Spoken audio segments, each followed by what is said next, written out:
বাংলাদেশের famous content creator Jacob ভায়া বলে কি ভাই? আমরা আজ থেকে মোটামুটি দিন ২০-২৫ আগে এই খবরটা পেয়েছিলাম।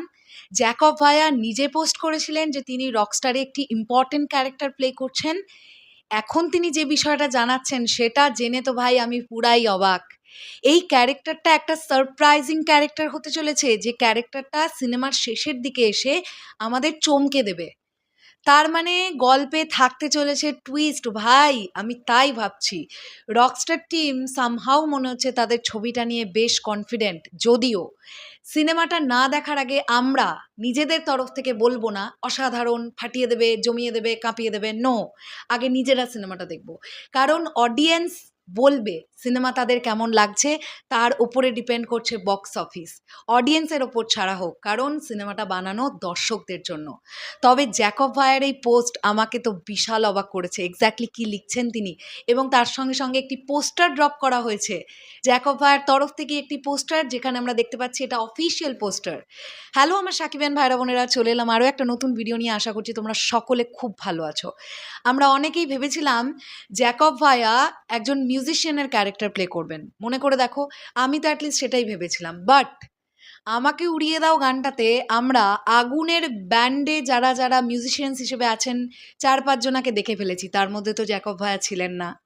আমি যদি ভুল না করি, নো, জ্যাকব ভায়াকে আমি দেখতে পাইনি। তার মানে উনি কোনো মিউজিশিয়ানস নন। তাহলে ওনার ক্যারেক্টারটা কি? তবে এটা একটা টুইস্টেড ক্যারেক্টার, যেটা জ্যাকব ভায়া নিজে লিখছেন। তিনি বলছেন, কোনো স্পয়লার না, কোনো লিক না, শুধু একটা ইঙ্গিত দিচ্ছি, রকস্টারের শেষের দিকে আমার চরিত্র সবাইকে চমকে দেবে। এই লাইনটা মন দিয়ে শোনো। জ্যাকব ভায়ার চরিত্রটা নাকি রকস্টারের শেষের দিকে গিয়ে সকলকে চমকে দেবে। আর চমকিত আমরা তখনই হই যেটা আমরা এক্সপেক্ট করছিলাম না, এমন কিছু একটা ঘটে গেছে। তার মানেই গল্পের টুইস্ট আছে। আজমান রুশো গল্পের টুইস্ট রেখেছেন। এ তো ভাই এক্সাইটমেন্ট আরও বাড়িয়ে দিল।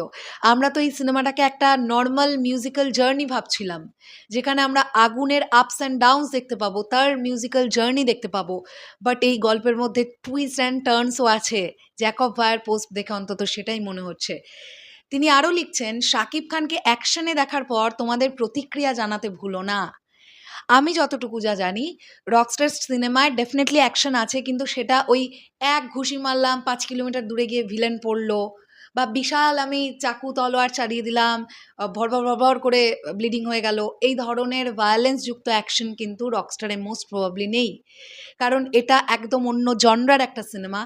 গল্পের প্রয়োজনে যতটুকুনি অ্যাকশন রাখার দরকার মোস্ট প্রবাবলি টিম ততটুকুনিই রেখেছে। এই গল্পটা আমাদের ভাসিয়ে নিয়ে যাবে পুরো এই ২ ঘন্টা ২৭ মিনিট।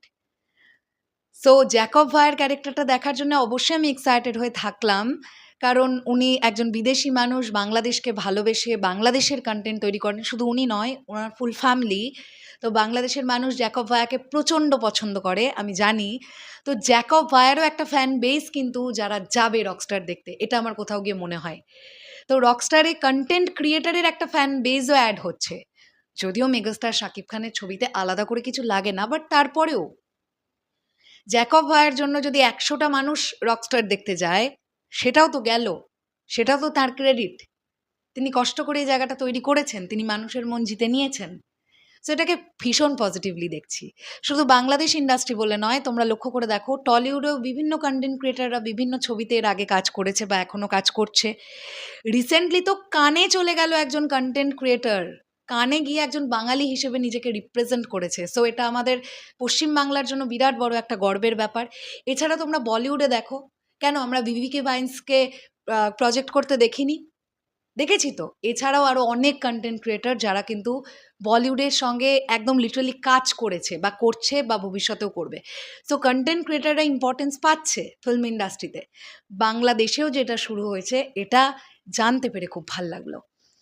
চলো, সুপার এক্সাইটেড হয়ে থাকলাম জ্যাকব ভায়ার ক্যারেক্টারের এই শেষ টুইস্টটা দেখার জন্য। তোমরা কতটা এক্সাইটেড অ্যান্ড রকস্টার নিয়ে তোমরা কতটা অপেক্ষা করে আছো? রাত পোহালেই রকস্টার রিলিজ, কমেন্ট সেকশনে জানাতে ভুলো না। টাটা।